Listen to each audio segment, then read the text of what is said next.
कभी कभी ऐसा होता था कि द हिंदू का पूरा एडिटोरियल पढ़ लिया और उसके बाद आई वाज लाइक कि मैंने क्या पढ़ा।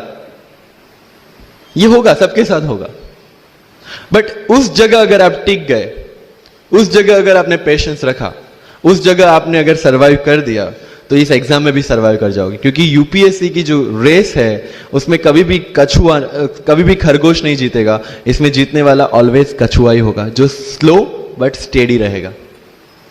लग जाते हैं 5 साल भी लग जाते हैं, 7 साल भी लग जाते हैं, 9 साल भी लगे हैं लोगों को एग्जाम क्लियर करने के लिए। लेकिन बिलीव में जब रिजल्ट आएगा ना, तो वो सारा सेक्रीफाइस आपको वर्थ लगेगा। आप पढ़िए लोगों के इंटरव्यूज। मैंने क्या किया कॉलेज के 4 साल में, I went through each and every interview of UPSC toppers on YouTube. Ira Singhal से लेकर टीना डाबी मैम तक सबकी इंटरव्यूज मैंने देखे। For what? Just to know कि उन्होंने ऐसी कौन सी गलतियां की थी जिससे इनको इतना टाइम लग गया, और मुझे कौन सी गलतियां रिपीट नहीं करनी है। क्योंकि चाणक्य ने कहा है कि दूसरों के एक्सपीरियंस से जो सीखते हैं ना, वो जल्दी आगे आ जाता है। क्योंकि खुद सब कुछ अनुभव करके सीखने के लिए जिंदगी काफी छोटी है। I did the same. 4 साल में हर एक टॉपर का इंटरव्यू देख लिया, चीजें समझ ली कि ऐसी कौन सी चीजें जो इन सब ने की है, और ऐसी कौन सी चीजें हैं जो गलतियां हैं जो इन्होंने की और जो मुझे रिपीट नहीं करनी है। सो जब युद्ध के मैदान में हम उतरते हैं, इस चक्रव्यूह में उतरते हैं, तो अभिमन्यु की तरह नहीं, अर्जुन की प्रिपरेशन के साथ उतरना है कि हमें पता होना चाहिए कि इससे बाहर कैसे निकले। I did the same. College के 4 साल इंटरव्यूज देखे, ब्लॉग्स पढ़े, समझा कि इसमें कॉमन मिनिमम क्या है। वो जो कहानी अगर आपने सुनी हो कि शार्पनिंग द एक्स, रोज अगर आप पेड़ काटने के लिए जाते हैं तो you have to sharpen your axe, otherwise day by day आपकी जो एफिशिएंसी है वो कम होती जाएगी। 4 years in my college I sharpen my x, जिससे 1 साल में मुझे कहीं पे रुकना ना पड़े। This was the strategy. आज मेरे पास काफी मैसेजेस आते हैं, sir please give me your strategy. I am sure आप में से काफी लोगों ने किसी टॉपर्स को पूछा होगा, please share your strategy. Why? हर एक की स्ट्रेटजी अपनी खुद की होती है। अगर आज 990 लोग यूपीएससी में सिलेक्ट हुए तो यू विल गेट 990 स्ट्रेटजीज, क्योंकि हर एक की स्ट्रेंथ और हर एक की वीकनेस अलग है। You have to understand this. आप कभी डॉक्टर के पास जाते हैं बीमार होके, और कभी डॉक्टर को यह बोला है, सर जो आगे वाले पेशेंट को दी ना, मुझे वही मेडिसिन चाहिए। डिड यू से लाइक दैट? नो, क्योंकि उसकी बीमारी अलग है, मेरी बीमारी अलग है। सेम चीज विथ यूपीएससी। आपकी स्ट्रेंथ और आपकी वीकनेसेस अलग है, किसी टॉपर की स्ट्रेंथ और किसी टॉपर की वीकनेसेस अलग है। Why should I walk on the same path, जबकि मुझे पता है कि वो मेरे लिए बना ही नहीं। I have to create my own path. मेरा यूपीएससी का जो बुक लिस्ट है वो अगर आप देखेंगे ना, तो यू विल फाइंड कि ये completely out of the box book list है। मैंने कभी लक्ष्मीकांत नहीं पढ़ी। आई नो यूपीएससी फ्रेटर्निटी के लिए ये बहुत बड़ा स्टेटमेंट है। I never read Shankar IAS, I never read Yojana, I never read Kurukshetra. I didn't do writing practice for mains. मैंने मेंस में GS2, GS3, GS4 का एक पेपर, एक ऐसे और ऑप्शनल का एक पेपर लिखा है। That's all about my writing practice. Because I knew what are my strength and what are my weaknesses. Mains में 3 चीजें होती है, hand writing, speed and content. When I was so sure about my handwriting and my speed, why should I waste my time on writing the papers? Instead of that, I focused on improving my content. Getting my point? So if you are the aspirant की जिसको लगता है कि 3 घंटे में मेरे से paper finish नहीं होता, then go for writing practice. Then write as much as you can because you need that. But किसी टॉपर ने 50 पेपर लिखे हैं, 3 टेस्ट सीरीज ज्वाइन किया है, इसलिए मुझे भी करना पड़ेगा। No, that is not the rule in UPSC. किसी ने ये टेस्ट सीरीज ज्वाइन की, मैं वहां चला गया, किसी ने वो टेस्ट सीरीज की, मैं वहां चला गया। No, you have to create your own path, and this was the biggest part of my UPSC preparation. सुनो सबकी, करो मन की। This is applicability of your mind. क्योंकि आपकी स्ट्रेंथ, आपकी वीकनेस आपसे ज्यादा अच्छा कोई नहीं जानता। आपके पेरेंट्स भी नहीं, आपका सबसे क्लोज टीचर भी नहीं। आपको 3 बार चीजें पढ़ के समझ में आती है, किसी को 5 बार पढ़ के समझ में आती है, किसी को 1 बार समझ में आ जाती है। But I want follow the same path जो आगे लोगों ने फॉलो किया है। वो मेरे लिए बना ही नहीं है। I have create my own path. Getting my point? Yes और नो? सो जो मजदूरी है वो सड़क पे एक इंसान 12 घंटे गड्ढा खोद के भी करता है, और एक टॉप कंपनी का सीईओ भी 12 घंटे दिमाग चला के मेहनत करता है. लेकिन how he is different from that person on the road? Because he uses his mind. In UPSC we are suppose to do the same. मुझे पता चला कि भाई लक्ष्मीकांत मेरी मेंस की रिक्वायरमेंट फुलफिल नहीं करता. प्रीलिम्स जैसे सर ने बताया was not into consideration. I know कि उसमें सिर्फ एक ब्रिज क्रॉस करना है, एक हर्डल क्रॉस करना है. अगर मैं प्रीलिम्स में 180 भी लेके आया, 190, इवन 200 भी लेके आया, तो मेंस में तो मैं सबके बराबर ही खड़ा हूं. Why to waste your time and energy on something which is just qualifying? Instead of that put your focus and energy to something, mains and interview, कि जिसकी वजह से आपको सर्विस मिलना है. Good marks in mains ensure that you are in the list. Good marks in interview ensure that you get the service of your preference. Prelims is about quality, mains is about quantity. Prelims में always मेरा target एक ही था, जो भी test में देता था, जो भी मैं सॉल्व करता था, I just need to cross 120, that's all. जितना सेफली मैं 120 क्रॉस कर लेता था, I put the paper aside. क्योंकि आज तक यूपीएससी का कट ऑफ कभी 120 से ऊपर गया नहीं और जाने वाला नहीं है. That was very clear in my mind. So minimum risk लेके मैक्सिमम आउटपुट लेना, वो प्रीलिम्स का काम था. एंड उसके लिए आपको सिर्फ प्रैक्टिस ही चाहिए. As sir said, there is no separate preparation for prelims. What I did, January तक मेंस ओरिएंटेड प्रिपरेशन. February से I started test series. Vajiram में January से टेस्ट सीरीज स्टार्ट हो जाती है. I started test series, I started revising the things and then prelims आ गया, दे दिया, खत्म. Even I am telling you, 27th of April को मेरा रिजल्ट आया सिविल सर्विस 2017 का. I got 570 rank. I was sure that I'll get IPS, but again that IAS वाली चीज, तो फॉर्म फिलअप किया हुआ था. I'm like, okay चलो दे देते आई. सो 15-20 दिन तो सेलिब्रेशन में निकल गए. रिजल्ट आया, आईपीएस बन गए, अच्छा है, चलो सही.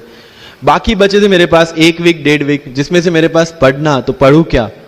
आई टुक विजन 365, जिसमें से मैंने पढ़ना स्टार्ट किया. वो भी not with full heart, you know, क्योंकि एक बार जो आपका सेलिब्रेशन चल रहा है, एक सेंस ऑफ सिक्योरिटी आ जाती है. मैंने जैसे तैसे किया, लेकिन विजन में से इस बार कुछ पूछा नहीं, किसी में से कुछ नहीं पूछा 2018 में तो. But still I clear the prelims based on the last year preparation.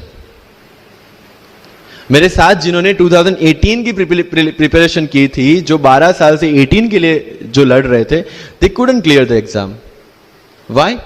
Because prelims is just a mind game. You have to understand that. सबसे अच्छी बात प्रीलिम्स में यह है कि आंसर आपकी आंखों के सामने है, जो मेंस और इंटरव्यू में नहीं है. So is the most safest game. You just need to understand the trick which UPSC follows, where it can misguide you. तो अगर आपने यूपीएससी के पिछले 15-20 साल के पेपर आपने देख लिए हैं, तो आपको समझ में आ जाएगा कि यहां पे गड्ढा है. अगर यूपीएससी ने इस टाइप का स्टेटमेंट रखा है, तो you have to be careful about this. But होता यह है कि हम विजन वाजीराम की टेस्ट सीरीज करके जाते हैं, हमारा माइंडसेट उस हिसाब से बन गया है, and then we try to attempt UPSC. So मेरा स्ट्रिक्टली एक ही चीज आपको कहना है कि अगर आपका प्रीलिम्स जून में है, तो मिड ऑफ मई तक सारी टेस्ट सीरीज खत्म कीजिए. लास्ट 15 डेज में सिर्फ यूपीएससी के प्रीवियस ईयर के पेपर्स कीजिए, तो आपका जो माइंडसेट है वो यूपीएससी एंगल से सेट हो जाएगा. फिर you will not target the prelims exam from Vision और Vajiram point of view, you will do it from UPSC point of view. This is mind game. See, this can not be taught in any class or this can not be written in any book. This you have to understand by yourself. Wisdom जो sir ने बोला, अगर 5 लाख लोग prelims में बैठते हैं और 15,000 qualify करते हैं, what is different with those 15,000? There are certain keys जो आपको पकड़नी है प्रीलिम्स के लिए. Test series is a practice test. हम क्या करते हैं? टेस्ट सीरीज दे दिया, मार्क्स देख लिए, खत्म. No, that is not for your evaluation, that is part of your learning process. What I used to do sir, कि वाजीराम का जब टेस्ट खत्म होता था, मैं घर पे आके खुद उसकी की बनाता था. How does it help you? It helps me to understand the entire topic again. 1 to 100 question, 100 topics, again you are revising. की में क्या होता है? जो 4 ऑप्शन दिए उसके इर्द गिर्द ही पूरा सॉल्यूशन देता है. जब आप गूगल पे पढ़ते हैं, you understand the whole topic again. तो अगर सेम टॉपिक में से कोई और क्वेश्चन भी आ जाता है, you have already revise the things. This is how you will practice for prelims. अगर कहीं पे भी टाइम इन्वेस्ट कर रहे हो, you have to get optimum output out of that. लोग करंट अफेयर्स के नोट्स बनाते हैं न्यूज़पेपर पढ़ के. I never made any notes. Why? जब कोचिंग क्लासेस इतना पैसा दे के उनके लोगों को बिठा के न्यूज़पेपर में से, पीआईबी में से, पीआरएस में इतना अच्छा मंथली मैगजीन प्रिपेयर करते हैं, what is the need for me to write down the same thing again in my notes? उससे बेटर है कि मैं वो मंथली मैगजीन बार बार रिवाइज कर लूं. वाजीराम में एक सिस्टम है, 500 लोगों का क्लास होता है. अगर आपको फ्रंट रो में बैठना है तो you have to go 1 hour early. So मैं 1 घंटे पहले जाता था, लेकिन 1 घंटे पहले जाके लोग वहां क्या करते थे? They started discussing the things जिनके बारे में उनको खुद को पता नहीं होता. What I used to do? Putting on my headphone, taking the monthly magazine and going through the sections one by one. 1 साल मंथली मैगजीन को 1 घंटे वहां बैठ के ही रिवाइज किया है. No extra time for that. और इसी हिसाब से प्रीलिम्स के पहले मेरे मंथली मैगजीन 5 बार रिवाइज हो चुके थे. That give you the confidence to go for the prelims exam. Revision. हर बार क्या होता है प्रीलिम्स में जाते हैं, एक क्वेश्चन देखा, 2 ऑप्शन पता है, 2 ऑप्शन नहीं पता है. होता है यूपीएससी में, इट्स वेरी कॉमन. 2 ऑप्शन पता है, that means you have read that topic. 2 option नहीं पता, that means you lack clarity on that topic. ये डिलेमा वाले क्वेश्चंस जितने कम, आइदर आपको आता है और नहीं आता है, दैट्स ऑल. जितने ज्यादा क्वेश्चंस में डिलेमा, उतना आपका रिवीजन ज्यादा चाहिए, उतनी आपकी क्लैरिटी कम है. This is simple test for checking out कि आपकी प्रिपरेशन कहां तक पहुंची है. जब भी टेस्ट लेके बैठो, टॉपिक है, अगर पढ़ा हुआ है तो यू मस्ट नो एवरीथिंग. अगर नहीं पढ़ा है, that's not the issue. See, you just need to score 60% और 70% in prelims. Same thing, 50% in mains. So there is no one who can clear the 100% syllabus of UPSC. आज तक UPSC, GPSC दोनों first attempt में clear करने के बाद भी, if I am asked something from medieval India, I don't know anything. पढ़ा ही नहीं, मैंने स्किप कर दिया. मुझे पता है कि अगर 2 क्वेश्चन पूछते हैं प्रीलिम्स में, why to invest such a time on that? Instead of मैं पॉलिटी और इकोनॉमी का रिवीजन ना करूं जिसमें से श्योर क्वेश्चन आने हैं, या फिर मैं इकोनॉमी और एनवायरमेंट ना पढ़ूं जिसमें से 15-20 क्वेश्चन श्योरली आने हैं. Why to waste some time on something which is very uncertain in exam? And believe me, जब मैंने मेडिवल छोड़ा, मैं सर के पास गया था. He might not remember, लेकिन मुझे याद है. मैं बोला, सर मेडिवल पढ़ूं? बोलते क्वेश्चन पूछते तो नहीं है मेडिवल में, लेकिन मैं ये नहीं कहूंगा कि तुम मेडिवल मत पढ़ो. क्वेश्चन आ गए तो.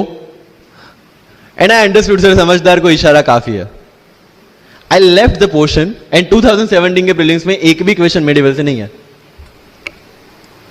अब इसको आप लक बोलोगे, और ये लक तब बना जब मैंने कोई डिसीजन लिया. समझ रहे हो?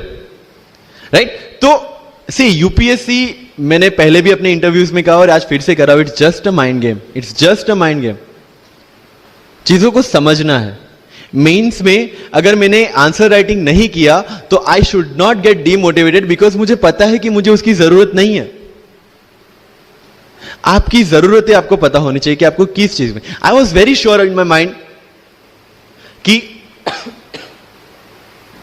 अगर मुझे फर्स्ट अटेम्प्ट में क्लियर करना है तो मुझे